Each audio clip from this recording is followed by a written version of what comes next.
Le champagne est de toutes les fêtes depuis toujours. Il célèbre les grands succès comme les petites victoires et souligne les belles rencontres. Que ce soit du champagne ou un vin effervescent d'une autre région, les bulles sont synonymes de joie et de célébration. C'est dans le verre que tout commence. Comme un ascenseur d'arômes, les bulles s'offrent un crescendo de plaisir.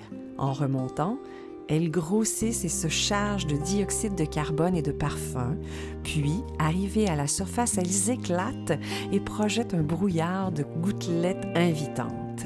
C'est ça, la magie des bulles.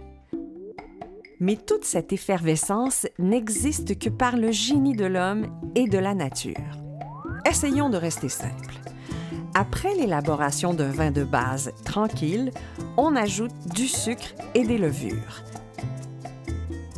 Au fil des mois, le gaz carbonique prend sa place ainsi qu'un dépôt qu'il faudra éliminer après l'élevage et le remuage. Suite à plusieurs manipulations, dont le dégorgement qui fera expulser le dépôt, on ajoutera une liqueur d'expédition qui déterminera la catégorie du vin effervescent.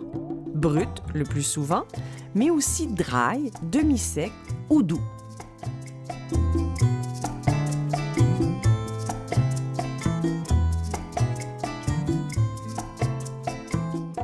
On attribue souvent au bénédictin Dom Pérignon la paternité de l'élaboration du vin Saute-Bouchon.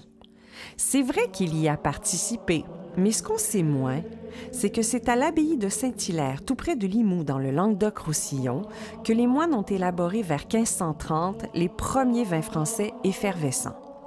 Dom Pérignon, lors d'un pèlerinage dans cette région, y aurait découvert la fameuse méthode de production pour l'expérimenter à son tour dans sa Champagne natale.